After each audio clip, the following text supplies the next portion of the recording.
Good evening. Welcome to South Asia Newsline. I'm Yeshi Chanzam. Here are the top stories we are tracking for you on Wednesday, the 31st of August. Rain fury brings life to halt in several parts of India.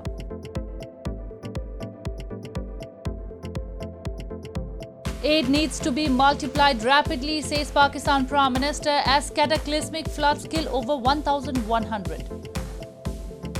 And Sri Lanka inflation soars 64.3% in August. IMF extends bailout negotiations. And now for all the details. Several states in India are presently reeling under the impact of monsoon rains that has led to waterlogging and floods affecting millions. Water from swollen rivers in northern and southern states this week entered residences that has led to a drinking water shortage along with difficulties related to commuting and acquiring food. Residential areas of Varanasi city in India's northern Uttar Pradesh state were waterlogged and several official buildings were left submerged in flood water as the water level of Ganga river remains high amid the ongoing monsoon season. Water from swollen rivers have entered residences and has led to a drinking water shortage along with difficulties related to commuting and acquiring food. The situation has compelled flood victims to travel on rafts and boats. बिजली current नहीं है, पानी नहीं है, खाने पीने का बहुत दिक्कत है, आने जाने का बहुत दिक्कत है, कीड़ा मकोड़ा है, सांप तक निकल रहे हैं, ऊपर पानी घर में अंदर में घुस गया है. Similar scenes were witnessed in Mirzapur city. Houses and schools were partially submerged in water. The floods in Uttar Pradesh have affected nearly 240,000 people in over 1,000 villages of 22 districts.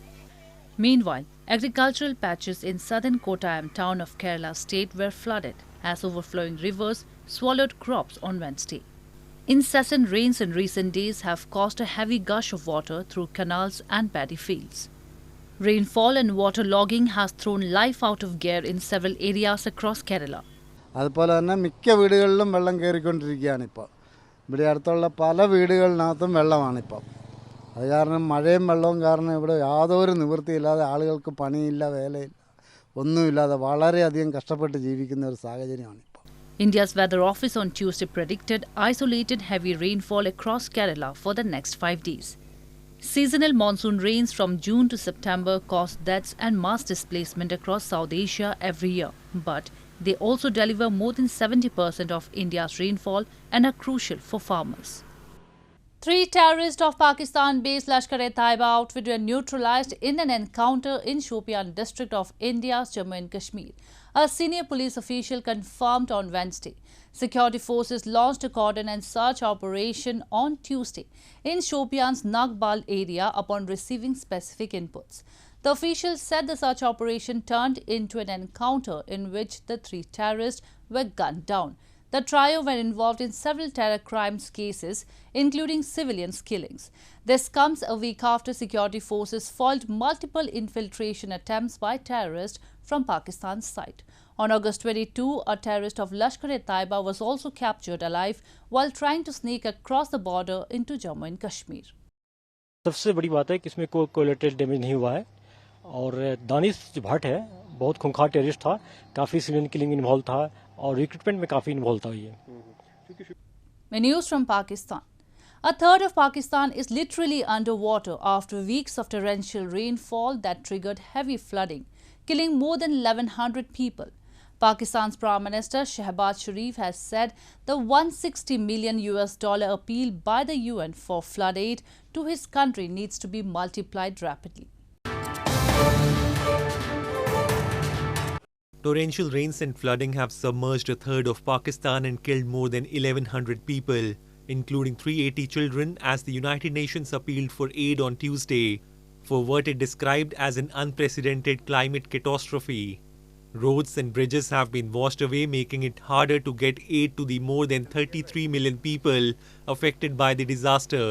Hundreds of thousands of them are living outdoors without access to food, clean water, shelter or basic health care.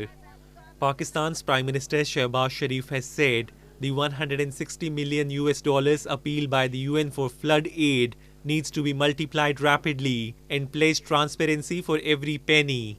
Sharif also said he feared the devastation caused by recent floods would further derail an economy that has already been in turmoil, possibly leading to an acute food shortage and adding to skyrocketing inflation, which stood at 24.9% in July. This is only going to provide $160 million. It's triggering others. Yeah. Already. So I think this needs to be multiplied rapidly.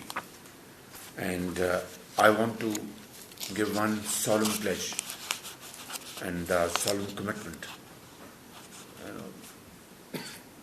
at my command that every penny will be spent in a very transparent fashion. Every penny will reach the needy. There will be no waste at all. UN Secretary General Antonio Guterres said in a video message, Pakistan is awash in suffering. The Pakistani people are facing a monsoon on steroids as he launched an appeal for help. The UN chief is expected to visit Pakistan next week. Early estimates put the damage from the floods at more than $10 billion, the government said, adding the world had an obligation to help Pakistan cope with the effects of man-made climate change. The losses are likely to be much higher, said the Prime Minister. Moving on, flood-affected residents of Gilgit Baltistan have demanded reconstruction of bridges and other infrastructure in the illegally occupied region to rebuild their lives hit hard due to the natural calamity. They lamented they have only received mere condolences but no financial assistance. Flood-affected people in Gilgit Baltistan have demanded relief and reconstruction of bridges and other infrastructure as flash floods triggered by torrential rains have wreaked havoc in the illegally occupied region. Residents in Ashkoman area expressed the two connecting bridges between Jalalabad and Kot village in the illegally occupied territory have been swept away, leaving more than 300 families stranded. They said they urgently need fundamental assistance to rebuild their lives, including reconstruction of dams, bridges and roads. Power house था नया जो हमारा power house बन रहा था वो भी तकरीबन डैमेज है। उसके बाद जो हमारा पुराना पावर हाउस था जिससे मतलब यानी पूरे डिस्ट्रिक्ट को यहाँ से बिजली की तरसील थी तो वो उसका जो वाटर चैनल है सरबंद है वो भी मुकम्मल डैमेज है। Locals blamed the continuous intervention of Pakistan in the illegally occupied region has caused massive disturbances in the ecological balance, leading to such disasters. Though it has become an annual phenomenon, the current authorities have made no learning and no efforts are done to mitigate the effects. In news from Afghanistan, the Taliban declared Wednesday a national holiday to mark the first anniversary of the withdrawal of US-led troops from Afghanistan after a brutal 20-year war. Capital Kabul was lit up with colored lights and fireworks to celebrate the anniversary. Celebratory fireworks lit up the Kabul sky on Tuesday night on the first anniversary of the withdrawal of US troops from Afghanistan, which the Taliban were marking as Freedom Day. The fireworks were accompanied by intense celebratory aerial firing in many areas of Kabul.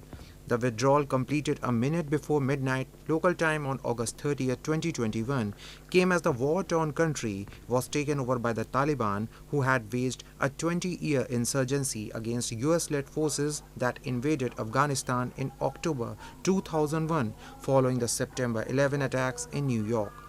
The de facto Taliban government also declared Wednesday a public holiday to mark the anniversary, the Labour Ministry said. 1 year since taking over, the Taliban has not been formally recognized by any foreign governments and is still subjected to international sanctions, which the United Nations and aid groups say are now hindering humanitarian operations in Afghanistan. Earlier on Monday, the UN aid chief Martin Griffiths told the UN Security Council that the countries should restart some development aid for impoverished Afghanistan that was halted a year ago when the Taliban seized power. Afghanistan has long relied heavily on development aid, which was cut as the international community demanded the Taliban respect human rights, particularly girls and women whose access to work and school has been limited by the Islamists. Inflation rate in Sri Lanka surged to a record 64.3% in August, the country's statistics department said on Wednesday, as the island nation battles its worst economic crisis in 70 years. Meanwhile, the International Monetary Fund extended its mission for one more day as discussions for an emergency loan program were still ongoing. Sri Lanka's inflation surged to 64.3% in August after a 60.8% jump in July, the country's Census and Statistics Department said in a statement on Wednesday, as it battles the worst economic crisis since independence in 1948. Food inflation climbed 93.7% and the non-food group jumped 50.2%, causing the surge in the Colombo Consumer Price Index, CCPI, the Statistics Department said. The CCPI, released at the end of each month, acts as a lead indicator for broader national prices. Meanwhile, the International Monetary Fund IMF mission, which was expected to conclude on Wednesday, was extended by one more day as the discussions were still ongoing with Lankan authorities for an emergency loan program, IMF mission chief Peter Brewer said. President Ranil Wickremesinghe earlier on Tuesday announced an interim budget in a bid to win the IMF funding and said value-added tax will be increased to 15% from the current 12% starting September 1. The government also increased payout to the poor and announced farm debt write-off to aid the vulnerable sections. Protests have, however, continued over the crisis that has led to rampant inflation and shortages of essentials. Police had to resort to firing tear gas and use water cannons to disperse hundreds of university students who marched through streets of Colombo on Tuesday, demanding solutions to the economic crisis and the release of detained demonstrators. They accused the government of cracking down on protesters who helped topple the government of former President Gotabaya Rajapaksa last month. Sri Lankan lawmakers voted six-time Prime Minister Ranil Wickremesinghe as the new president last month, hoping his long experience in government could help pull the country out of the crippling economic and political crisis. As things swing back into action this time, grand celebration of 10-day-long Ganesh Chaturthi festival began across India after a 2-year Covid-induced hiatus. The festival marks the birth of Hindu elephant-headed god Lord Ganesha. India on Wednesday began celebrations of Ganesh Chaturthi festival, which commemorates the birth of the elephant-headed god Lord Ganesha. Scores of Hindu devotees gathered outside the famous Sri Siddhivinayak temple in western Mumbai city to mark the beginning of the festival. The devotees prayed for the well-being and prosperity of their families, and some also observed a fast to seek blessings from Lord Ganesha on the occasion. Similar scenes were also witnessed in Guwahati city of northeastern Assam state.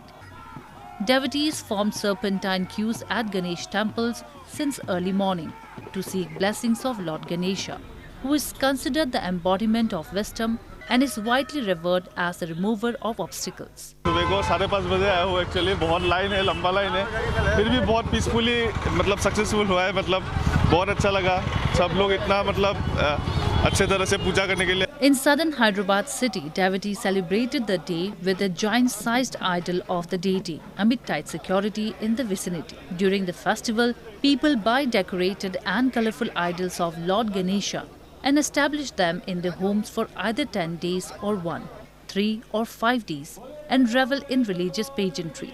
An immersion ceremony known as Visarjan of the idols is performed on the last day, which signifies divine entities returning to their abodes after being the guest of the devotees. Well, that's all we have for you from South Asia this evening. Now our viewers can watch the show on SouthAsiaNewsline.com. You can also visit us on Facebook.com/IsAsiaNewsline and follow us on Twitter @IsAsiaNewsline. That's all in tonight's edition. We will see you same time tomorrow. Good night.